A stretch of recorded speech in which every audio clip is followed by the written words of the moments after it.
Is this thing on? Yes, it is. Good morning. Oh, I'm really cold.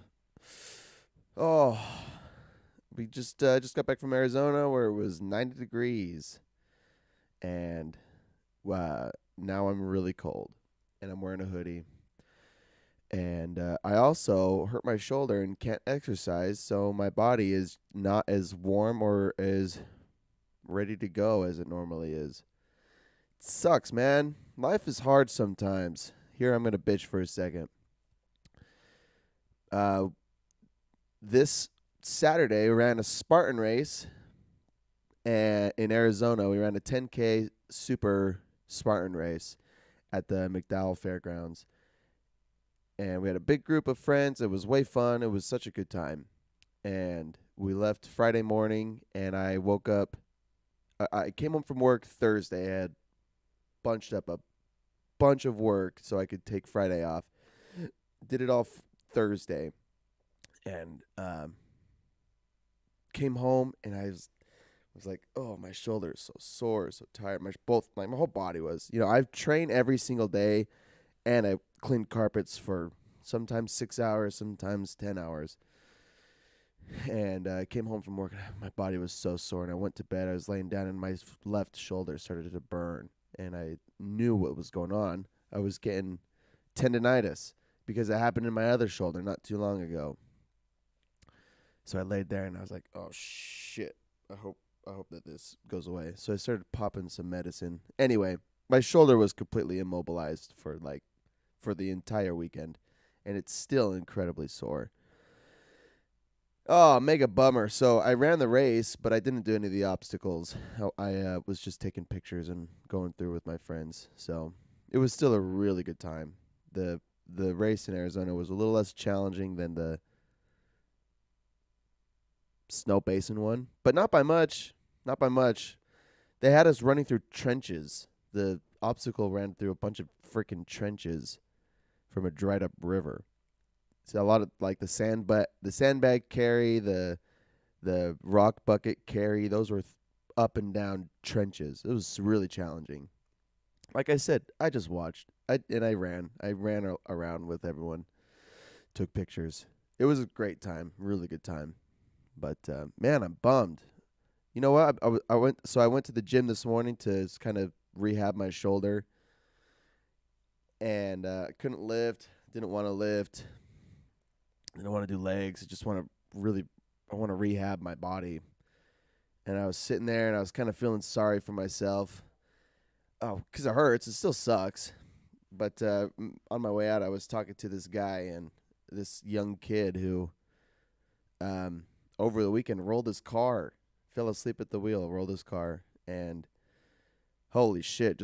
I got real humble real quick because life sucks. Life sucks for most of us most of the time. And then there's that drama with at the Travis Scott concert. I mean, it's all shitty. Life is just shitty. And you know what? We're starting on a really sour note, but there is the only redeeming part of this is life is shitty for everybody. That's why it's redeeming. Life sucks for everyone. It sucks less for some, it sucks more for others, but life sucks for everyone at some point. And my shoulders, it hurt. It sucks and my shoulder hurts. It's not fun. I'm out of my routine. We'll talk about routines in a minute, but my my life sucks, quote unquote. But this kid rolled his car. Thank God he's okay. And then that stupid concert with all all the tragedy that happened in Houston. I mean, it's life just sucks, man. It sucks on different levels for different people. So, what do you do? What do you do? I mean, it's easy to feel sorry for yourself. I feel sorry for myself over a hurt shoulder. The kid feels sorry for himself for falling asleep while driving. I mean, it's life just sucks, man. But hey, we do podcasts anyway. So, you know what? If you're listening to this right now, and it's not Monday, November 8th at 8 a.m., then where you at? I do this live on YouTube. I do it on Facebook and Twitch on Mondays. Book club, baby, under Caden's podcast. And I got my live stream up, ready to rock and roll for anyone who wants to tune in. Throw some comments down, whatever. Life sucks, man. But life has its highs as well. Sometimes life is really good. Sometimes life is too good. It's too good for it's more good for some people and less good for others, but that's just part of living. The human condition is to suffer, and to live life well means to suffer well. That's what Buddhism is all about. Life is just a sequence of suffering. All we can do is endure the suffering and endure it well.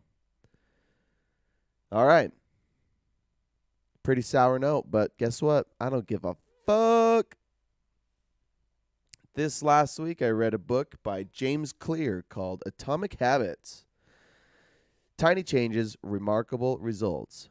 An easy and proven way to build good habits and break bad ones. This is what we do. I did not get to go back through the old. Remember that? It was a book I read a couple months ago. The Compound Effect. It's right up the same alley as The Compound Effect. Going through habits and anyway, so I'm looking at The Compound Effect right now, and as a recap, were there four? There were 4 principles or 5: choices, habits, momentum, influences, and acceleration. This is the compound effect, and it starts with small Small, smart choices plus consistency plus time equals a radical difference. That's the whole essence of Atomic Habits as well.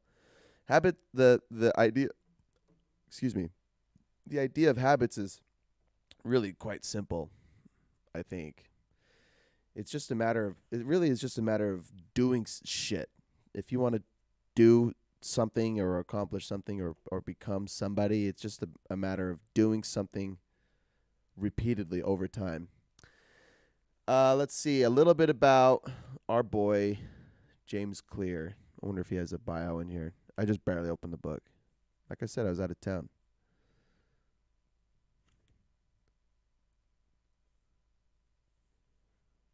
Oh, does James Clear? There's not a about the author thing on here.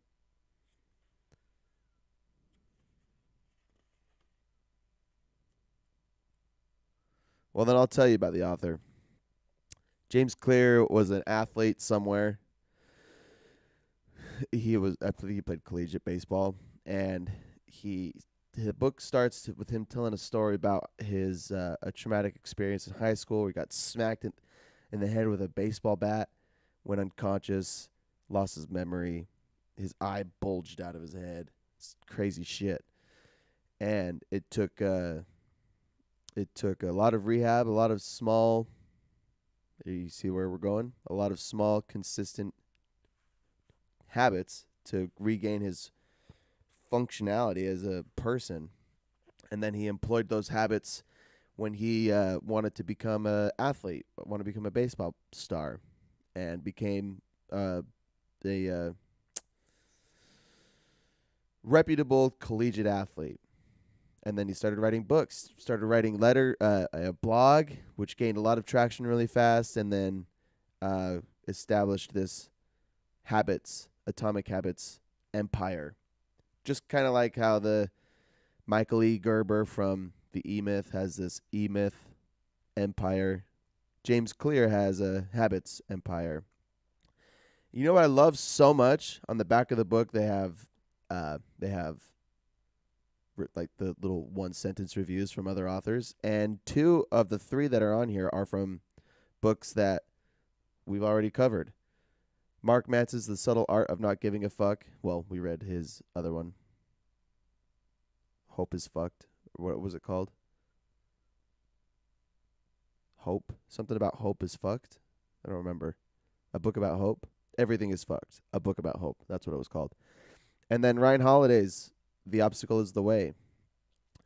A special book that will change how you approach your day and live your life. Mark Manson said, a supremely practical and useful book. It's pretty cool. Pretty funny. All right, let's talk about habits. Please excuse me if I'm really cold. I turned the heat off when I left, and when we came home, it was like 60 degrees in the house, and I don't think it's warmed all the way back up yet. My body certainly hasn't. That's what I hate about vacations and partying is I feel so good when I'm in my routine, waking up early and exercising and working and hanging out and being in bed and asleep by 9 o'clock. When that gets disrupted, all of my momentum goes down the toilet. We went to Arizona and we didn't even party that hard. We rested for the race, and then we spent the entire next day recovering. And then we spent most of our time hanging out. We didn't do anything crazy besides the race. But my diet got fucked up for sure, and my shoulder kept me from exercising anyway. So all of this change in behavior, change in routine.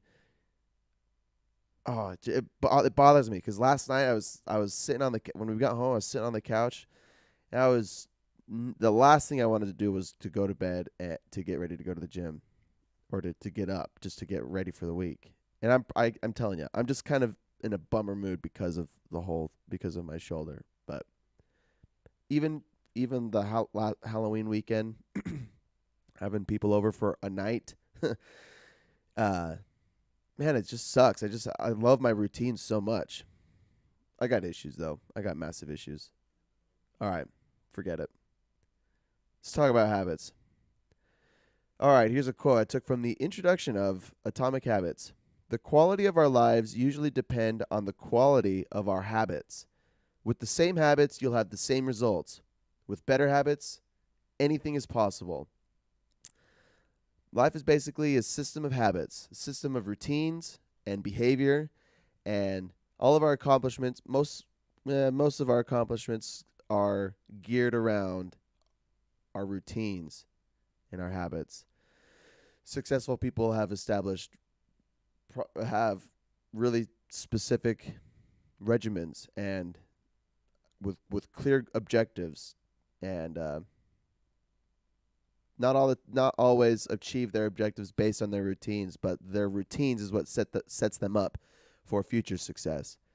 All right, so the quality of your life usually depends on the quality of your habits.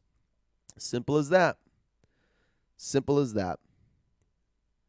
The book is broken down into 4 laws. There's 4 laws to establish effective habits.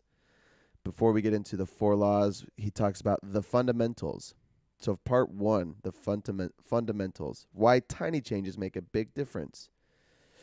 And I made a ton of. I'm getting really good at making notes, but I don't want to take too long on these podcasts, as you already know. So chapter 1 is the surprising power of atomic habits. I'm going to go really quick. You get what you repeat. You should be far more concerned with your current trajectory rather than your current results. Where do you want to go? Where do you want to end up? You should be more concerned with your current trajectory rather than your current results. And it reminds me of a TikTok that I heard of some guy working out, and there was someone talking in the background saying, "Oh, we're a results-based species, and we go to the gym for a week and we see no change in our bodies. So we determine, I guess I guess the gym doesn't work, so I'm not going to go." And then, or we clean up our diet for a week, or even like a month, and we don't see much of a difference in our bodies or our behavior, so we give it up. But the point of habits is, as we'll talk about, is the consistency of what the consistency is what brings the results. You get what you repeat. Results from good habits usually go undetected for quite some time until you cross a certain threshold. Then the results become undeniable. I mean, have you ever seen a before and after picture of somebody that went from wherever they were to really in shape, or from really small to really big and strong? That doesn't happen overnight, and it barely happens in the first, it barely happens at all until you get to a threshold where it becomes obvious, and then the results become undeniable. So establishing good habits is what puts you on that trajectory. You should be more concerned with your trajectory rather than your current results. That's the attitude for good habits and long-term success. Trajectory, not current results. He echoes several other books from the past about goals and systems, living our lives by a form of systems rather than a form of goals, because goals are arbitrary and don't motivate someone to continue working hard and after they achieve a result or a win. Systems are, so it's, instead of saying I want to weigh 165 pounds, you say I want to eat clean, I want to exercise hard, and I want to be lean and strong. And you may get to 165, you may never get to 165. You may never lose the weight, you may gain weight, but the point is your system is what is going to propel you to be successful long term rather than goals. There you go. Chapter 2, let's see. You do not rise to the level of your goals, you fall to the level of your systems. Very wise. Chapter 2, how your habits shape your identity and vice versa. Okay, changing habits is hard because sometimes we try to change the wrong thing, and sometimes we try to change a habit the wrong way.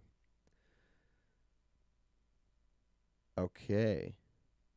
Change occurs in layers. First, we change our outcomes.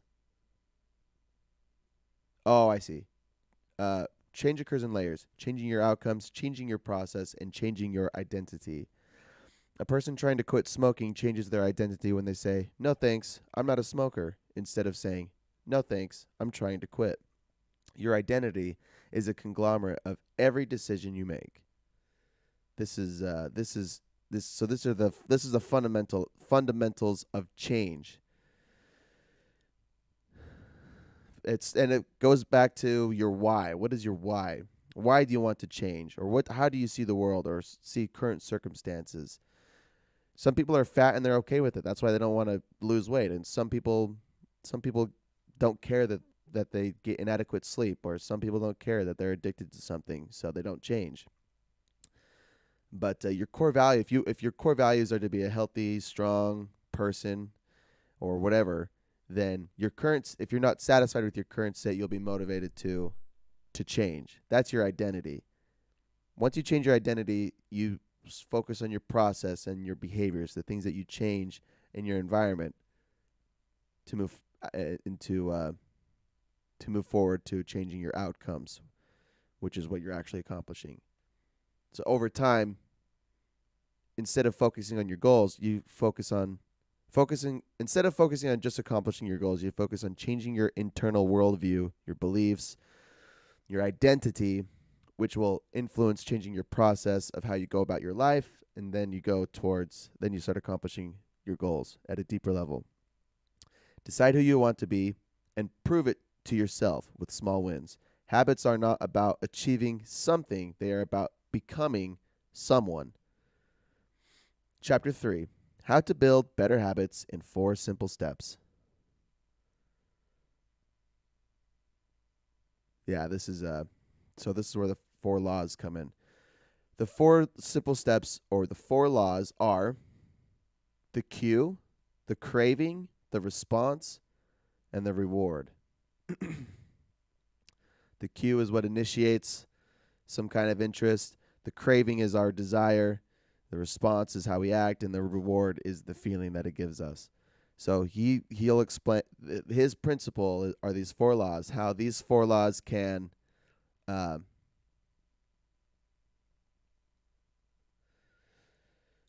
sorry, brain fart. I'm looking at something on my screen.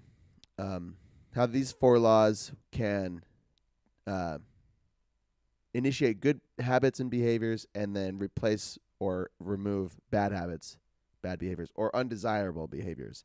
A lot of this is taken from psychology, and I guess I wish he had a description in his book, because he's not some sort of psychology major or scientist or anything. He's a dude who has studied a lot of the material, and he pulls examples from studies and experiments, behavioral experiments, and shares them how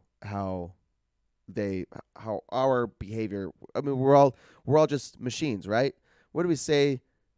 Um, in books in the past, or at least maybe I've just said it, that humans are just a big blob of systems.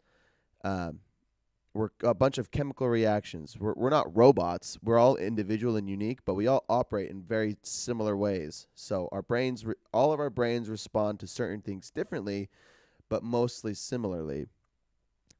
We all need food. We need water. We need sleep. We need sex. This and that. Some of us need some things more than others. Some need less than others. So these laws come generally, but they are applicable to pretty much everybody who has desires to make changes in their lives and to incorporate good habits. All right. The first law is the cue.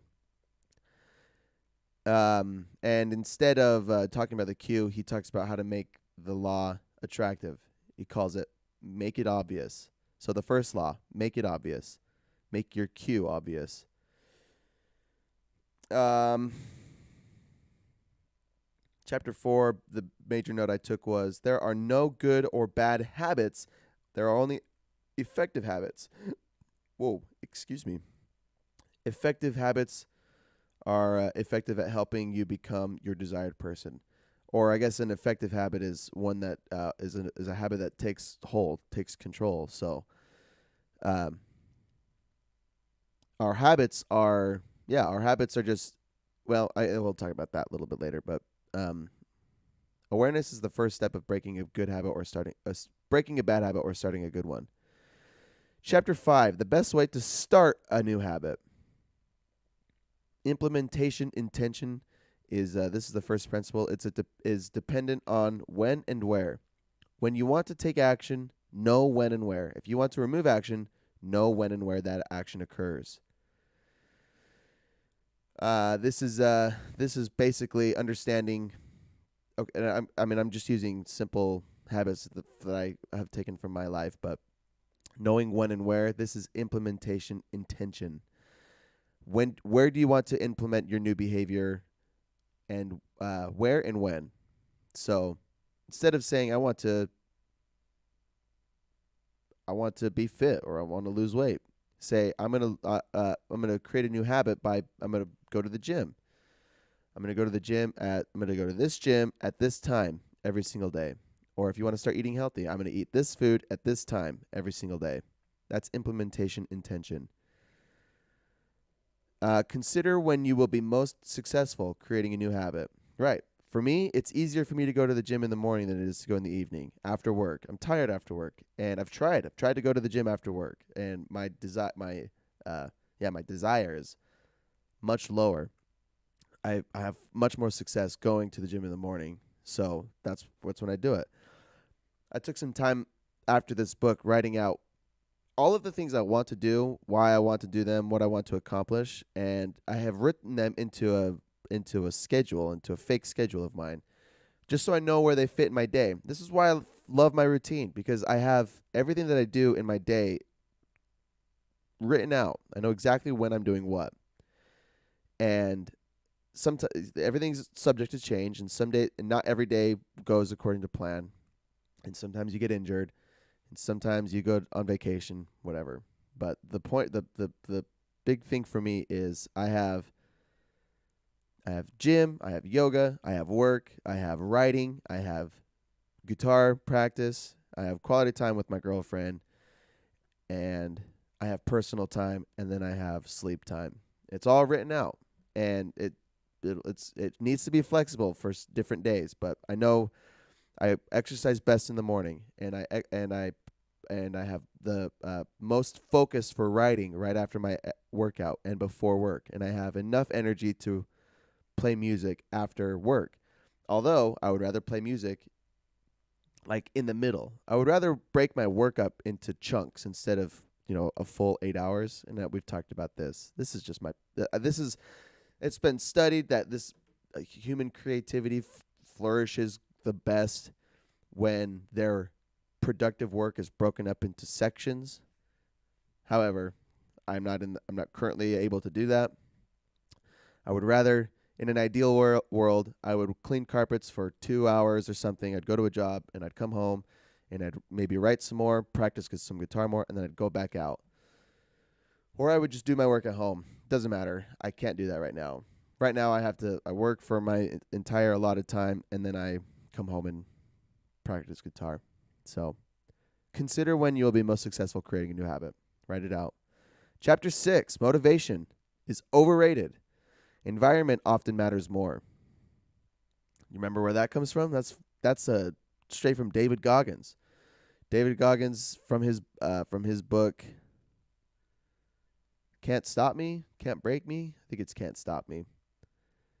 Is his introduction is how motivation is not real, and motivation doesn't get anyone anywhere. Motivation might wake you up, but motivation doesn't keep you going. When you feel spurts of motivation or like deep desire to accomplish something, this will often turn you on to a subject. But when you start working towards that thing, when you start changing, that motivation disappears. Motivation is fleeting at best, and relying on just motivation is why I fail. I don't accomplish the things that I try to accomplish because of motivation. I accomplish them because of habits, and by routine. And I'm not hardly ever motivated. I'm never really motivated to do anything that that I want to do. I've been motivated, and I sometimes I get I contemplate my purpose and my existence, and I become motivated, and I write out my goals. But then that goes away. That goes away after a couple hours. So when I write it out and the next day comes and I need to wake up at 5:30 to go to the gym, I don't have motivation. I'm tired and it's cold and whatever else. But I've committed to myself to do this, that I want to accomplish this. And then I just know I feel better when I do the things that I know make me feel good. Oh. Oh yeah. Shoulder hurts really bad. Woo. So yeah, motivation's overrated. Most of what we consume is what is easily available. Design your environment to suggest what you desire more frequently. Here's a quote. If you want behaviors that are stable and predictable, you need an environment that is stable and predictable. Your environment is your home. Your environment is your feed on your social media. Your environment is the people you talk to, the places you go. If you want behaviors that are stable and predictable, like an unpredictable behavior comes when I go out to dinner with my friends, because I love to eat all of the food that's available or drink all the beer. But when I come home, if I can get rid of the junk food in my house, I'll have a more controlled environment to contribute to my goals, to my long-term goals, or my systems, rather. My systems, how I try to live. Oh, I'm indigestion. That's chapter 6. I'm moving kind of quick, but this is the baseline. Here's chapter 7. The secret to self-control. According to a study, the people with the best self-control are typically the people who need to use it the least. Did you hear that? According to a study, the people who with the best self-control are typically the people who need to use it the least. You can break bad habits, but you cannot forget them. It is easier to avoid temptation than to resist it. The inversion of the first law is to make the cue invisible. So the inversion of the first law, to make it obvious, is if you're trying to break a bad habit, is the first law is to make the cue invisible. So there you go. Apply that to your own desires. Here's the second law. Make it attractive. Make the new habit you want attractive. How to make a habit irresistible. Chapter 8. Here's a quote. It is the anticipation of a reward, not the fulfillment of a reward, that brings us to action.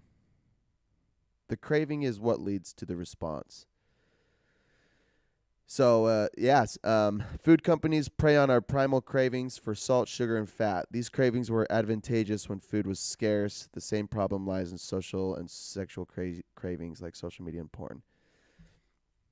Yeah, that's a note I took. So food companies, to make things attractive. Skittles are so attractive because they're loaded with it's just sugar. It's just gelatin and sugar. And McDonald's is attractive because it's just fats and carbs. It's delicious. It's all delicious, and it's shoved in our face, and it's affordable. That's why it's so easy to fall prey to these have bad diet habits, is because this food is so accessible and it's delicious. We know it's not good for us, but it's so. But here we go about capitalism again. Capitalism exploits our weaknesses as a species, as humans, and feed us things that we don't need because it puts money in their pockets. But it's things that we want. It's at the bottom. It's not McDonald's fault that they make hamburgers. It's our fault for wanting them, for not being able to resist them. Because it's so attractive. It's a primal instinct. It's a primal behavior for humans to want, to crave sugar, fats, salts, sodium, because those resources back in the day were so valuable, and we needed them to survive, and they were scarce. But now they're in abundance like crazy. Porn is in abundance like crazy. Sex came very infrequently back in the day, and there was no porn. There was rape, and there was whatever, and then there was no social media. There was just your tribe and your community. You had to have good relationships with the people. So we've made these cravings more accessible, and because we haven't evolved with our technology has been thrown in our monkey brain faces.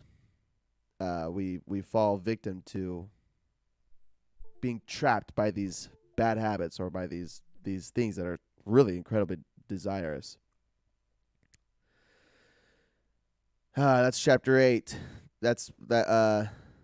Or those are the notes I took from chapter 8. Chapter 9: the role of family and friends in shaping your habits. I took a quote. I said, "Behave." He said, "Behaviors are attractive when they help us fit in." Yes, we copy behaviors from the close, who is our family, our social groups, friends, and we copy behaviors from the many, like everyone that we see on social media. The desires of the tribe often override the desires of the individual. When we fit in, we strongly desire to stand out. Yeah. Okay. So that's the role of family and friends in shaping our habits. Again, this is the second law: make it attractive. Make your habit attractive. Habits are attractive because, primally, yes, food like salts, fats, and sugars are attractive because they're nutrient dense foods, but they come in abundance, and they often come genetically modified, so they're not the best for us. Other behaviors like how we behave on social media, we try to make ourselves look the best so we fit in or we look awesome, and then once we have good influence, we want to persuade and stand out. We not persuade. We want to stand out from the group. So these are primal behaviors, but this is what drives humans. I guess that's what this whole section is about. We want to stand out, and we crave things that our bodies desire. Chapter 10: how to find and fix the causes of your bad habits. The cause of your habits is actually the prediction that precedes them. There are our feelings, our desires, and the triggers of our cravings. If you want to change your perspective, change your perspective, period. You don't have to do anything. You get to do whatever you're doing. That's a privileged place to come from, of course. Not everyone has tons of resources to completely change their behaviors or their lifestyles, but whatever your current environment is, you still are capable of making choices. So the cause of your habit is actually the prediction that precedes them.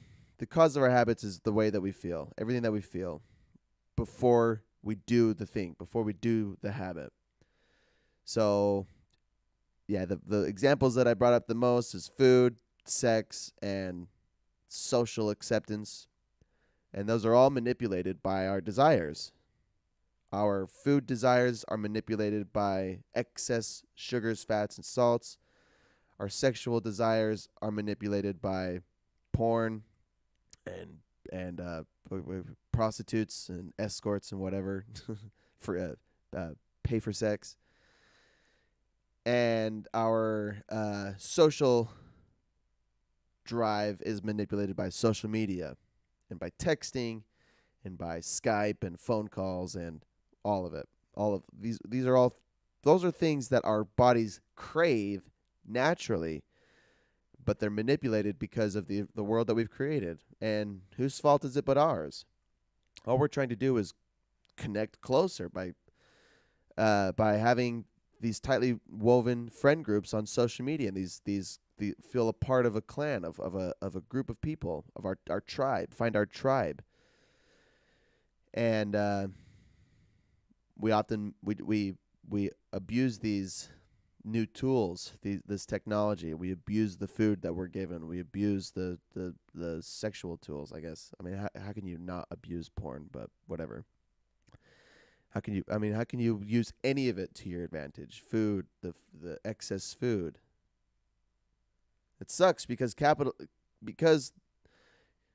it's not. It really is not capitalism's fault that we consume endless amounts of porn and fast food and social media. That's not It's capitalism's fault for feeding our cravings. I can get behind that. It's our fault for craving these things. We need to not because in a world before all of this accessibility, we lived by these cravings, and when we came across these resources, we hoarded them and we used them up we used them all up.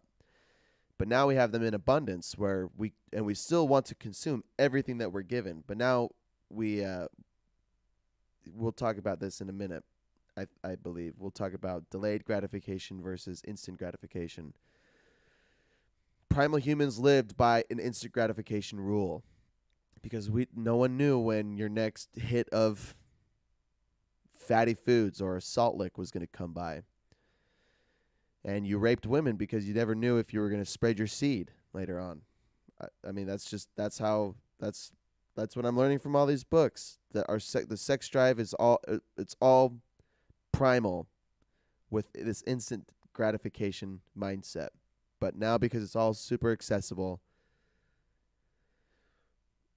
living by a delayed gratification model is what's best for us. But it's so hard to do because it requires so much discipline and self-restraint. All right, that's part 2, the second law. The third law is to make it easy. Make your new habit easy. Chapter 11 is walk slowly but never backwards. Habits form with reps, not with time. We are so consumed with finding the best solution to a problem, we end up doing nothing at all to change our habits. Repetition is more important than perfection. I am a huge victim to the perfection aspect, rather consuming my intention. Because, hold on, let me take some water. I don't have coffee. I ran out of coffee.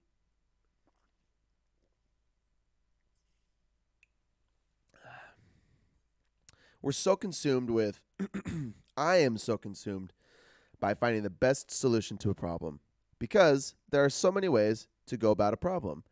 So doesn't it make sense to figure out how to accomplish a task or complete or resolve a problem the most efficient and effective way? Makes sense, right? I'm a victim of this.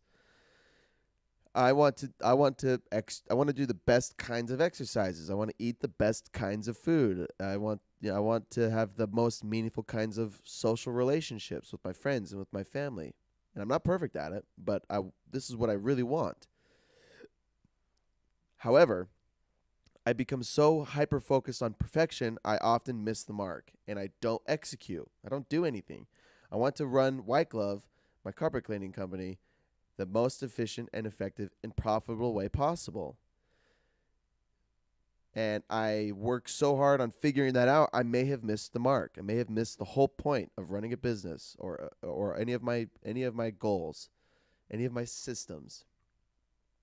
The point isn't necessarily to do everything perfectly, because no matter how hard you work to be perfect, you can't be. Nothing will ever operate perfectly 100% of the time.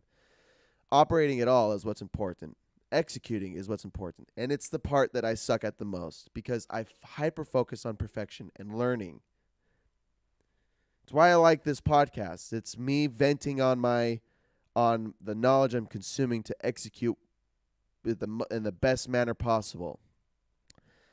And a lot of the advice comes with you have to execute. You have to execute. So if you're trying to change a behavior, if you're trying to wake up earlier, if you wake up at noon and you want to wake up earlier, you don't set your alarm clock the next day for 7 a.m. if you wake up at noon, because you're not going to do it. It's not going to stick. You work progressively. You make small changes, just like the introduction of the book said. Small changes make the biggest difference. If you wake up at noon, set your alarm clock for 11:30. Do that for a week. And then after a week, set your alarm clock for 11 a.m.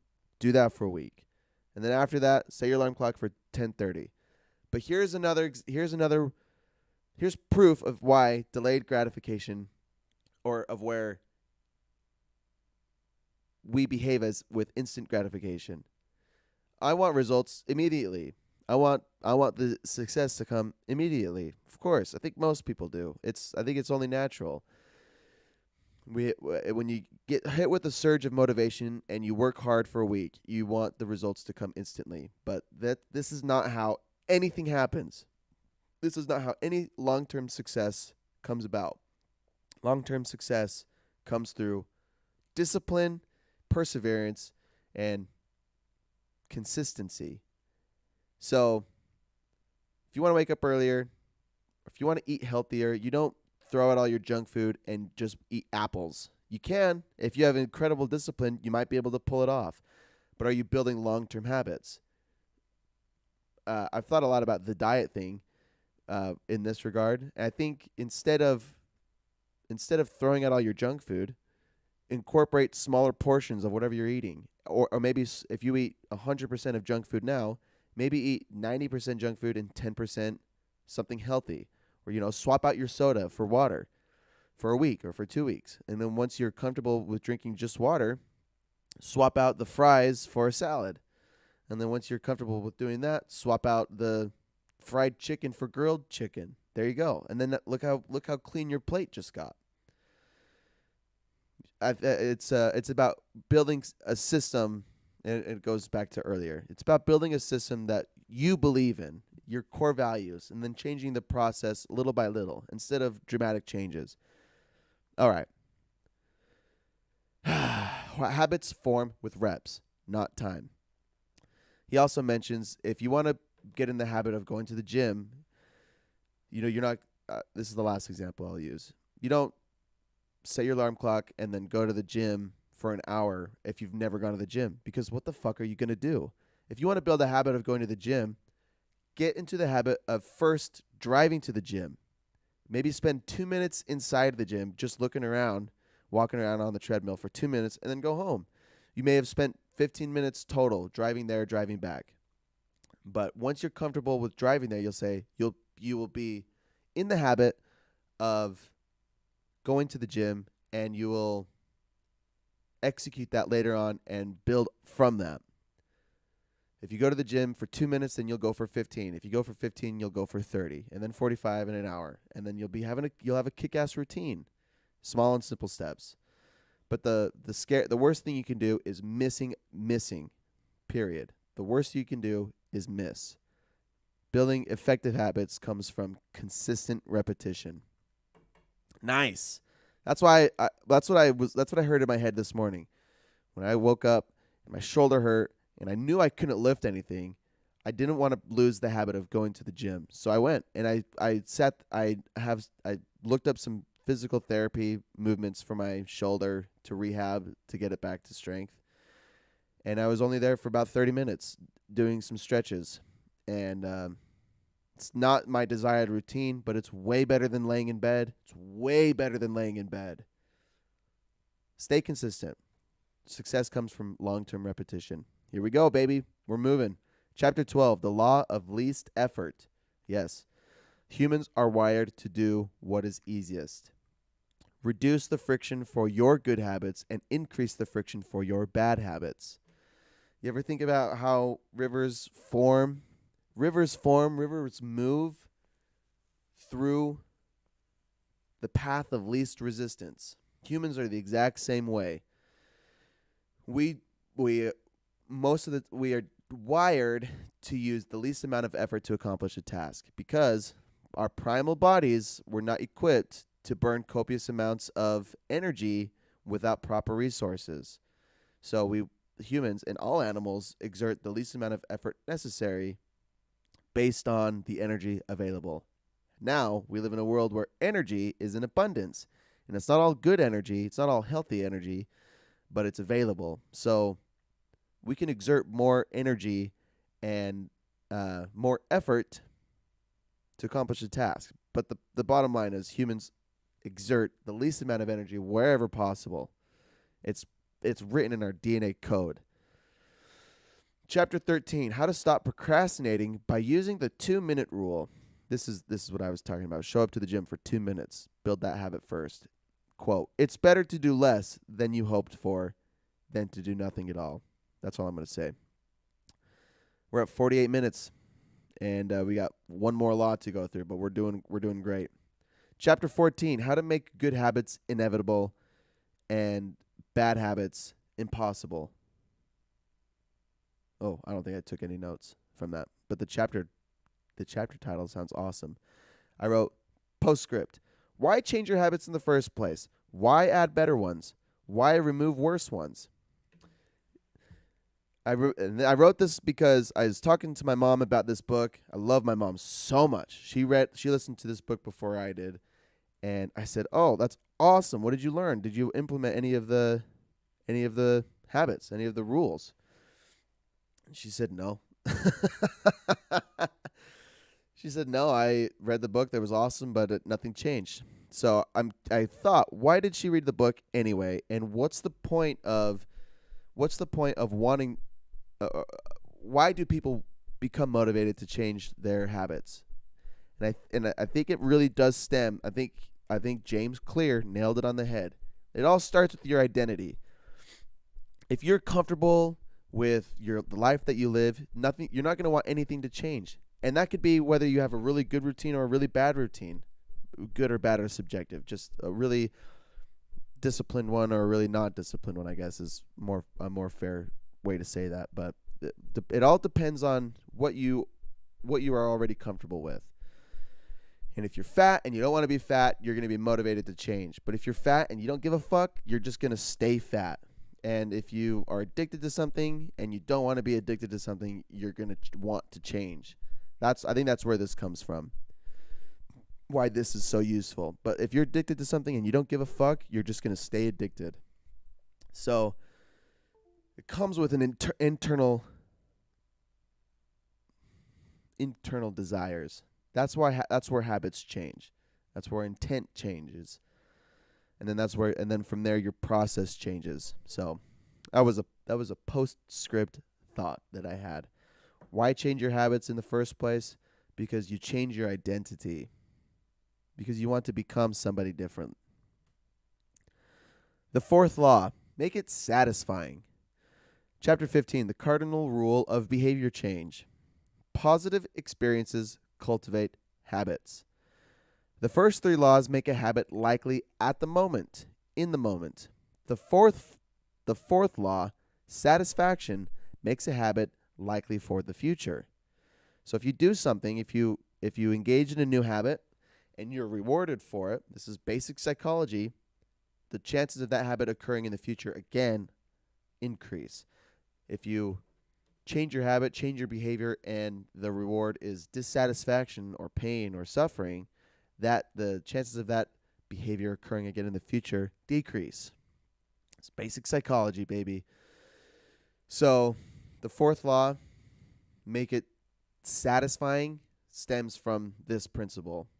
All of the habits, all of the behavior changes, the attitude changes that you make them rewarding if you want them to continue.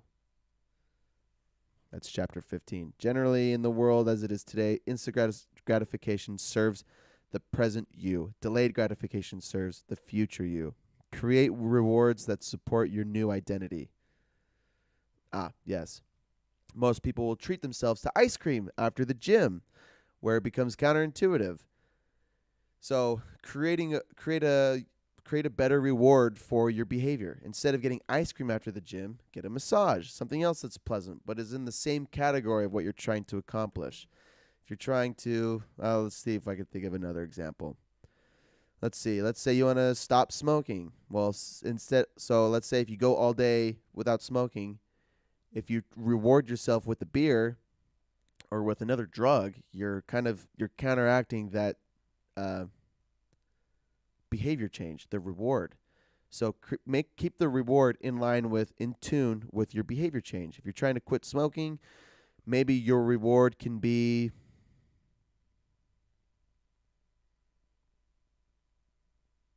a cigarette. I do not know. Of course not. What would a good reward for not smoking be?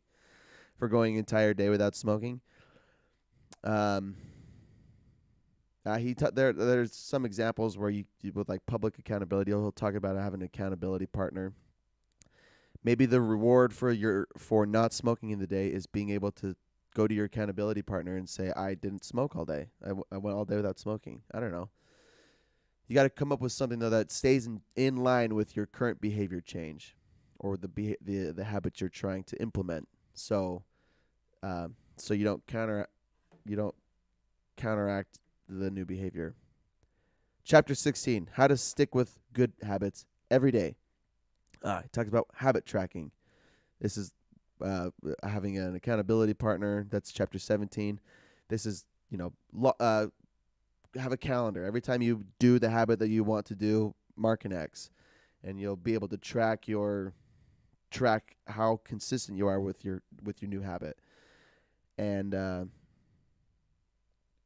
I made a note in the middle of this chapter. I said, I feel like this is contrary to his mention earlier of systems rather than goals. And then I made an update right after I said that. I took a quote from him. Measurement is only useful when it guides you and leads you to the bigger picture.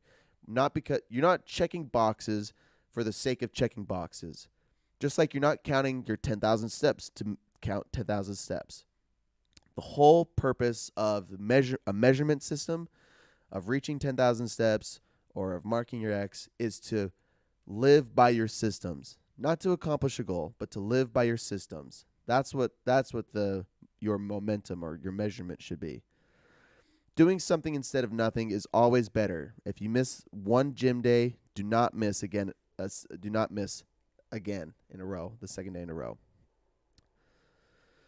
And then chapter 17 is having an accountability partner. Be accountable to somebody. Create a habit, create a contract, and be serious. This is how to implement successful habits. Those are the 4 laws. He gives some tips for advanced tactics, how to go from merely good to truly great. He talks about taking advantage of your genes. Some people are built differently and have better capabilities in certain regard than others. It's just a fact. Michael Phelps was a great swimmer, in part due to his hard work ethic, but also in part to the way his body is built. And then that's an example that he used in this chapter. He talks about a runner a lot of the world champion runners are just built to be good runners. So they take advantage of their genes. This is one way to be really great. The work you enjoy doing where others suffer doing the same kind of work is what you are made to do. So if you get so horny, get so hard for cleaning carpets, you're probably meant to be a carpet cleaning technician. I don't get horny. I don't get hard for cleaning carpets, but some people get hard for their work. That's the point. The work that you enjoy to do where other people suffer is the work you were made to do. Not everyone likes to listen to books. This is one thing that I really enjoy. I love listening to books, and I love talking, like public speaking and engaging in conversation this way. And not everyone likes to. This is part of my path to engage in. I was built to be a loudmouth, and I'm trying to do it the right way. It talks about the Goldilocks rule, where peak motivation occurs by challenging yourself just outside your current capabilities. Just like I was saying earlier, how if you want to wake up earlier, you don't set your alarm clock 6 hours earlier. You work by increments. So if you're trying to beat your PR on a exercise, you don't increase the weight by 50%, you increase by 5%. And once you beat that, you increase by another 5%. This is the Goldilocks rule. Really successful people show up even when they're bored. They resist quitting. Motivation is fleeting.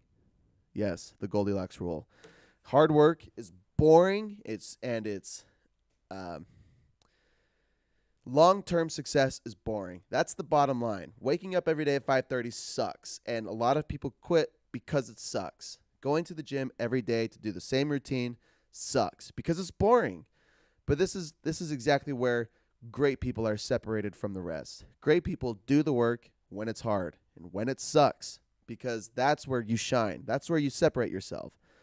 This is like David Goggins. He knows this about himself. In his book, he talks about, or maybe it's not his book, but just from engaging with him in his social media, he says he stares at his running shoes for 30 minutes sometimes because he doesn't want to run. He's tired, he's sore, he's got shit to do, and he sits there and stares at his running shoes and eventually says, "Put your shoes on, motherfucker, let's go run." And he does, because that's where great people separate themselves from the rest.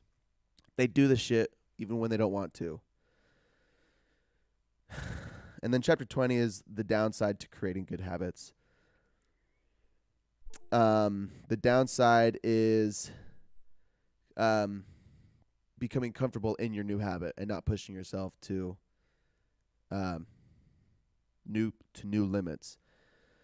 Learn what works well and do that same thing every single time and improve on it every single time. Yeah. Shape your identity around the qualities of what you enjoy doing. You are not a CEO, you are a creator. You are an innovator. So, yeah, that's another part of your systems versus goals. Create your systems to accomplish your deep core desires, your deep whys. And that's where you succeed. That's where you will shine. Instead of living by step-by-step goals, live by a set of systems. I have to pee so bad, but it's good timing. It's good timing. I'm a little distracted. I hope I didn't get distracted. I really have to pee so bad. But that's what we're gonna finish on. You are not the accumulation of your actions. You are whatever you want to be, right? You are whatever you accomplish later on. You are the things that you're doing. You're not what you've done. You're what you're doing. So if you want to create new habits, here are the 4 laws one more time. The 4 laws. Make your cue obvious. Make your craving attractive. Make your response easy. And make your reward satisfying. And then the inverse of that is how to remove bad habits. If you want to remove a bad habit, make your cue invisible. Make your craving unattractive. Make your response difficult. And make your reward dissatisfying. That's where we're going to end it. I'm going to pee my pants if we keep going. So, again, thanks for showing up. If you were listening to this not on Monday at 9 a.m., November 8th, then you're probably catching on Spotify or Apple Podcasts later on. That's just fine. But if you want to come chat and tell me your thoughts about habits or whatever we're talking about for the day, I would love it. Go do something challenging. Create your new habits. Create a new guideline for yourself, a schedule. What do you want to accomplish? But really, I love soul searching my deep core whys. Why I engage in any behavior, or why I want to do anything I do. The why is what will motivate you to do whatever you do, and it will give you the fuel to pursue and to persevere when you're bored or when it's hard. So figure out your whys, apply these habits, these tactics, and create new habits, and be the person you want. Get out there and go do it. Thanks for showing up. That's sometimes all we can do is show up, but you got to always at least try to show up. If you can't perform at 100%, sometimes all you got to do is show up. All right, that's where we're going to end it. I'm going to pee my pants. Have a good one.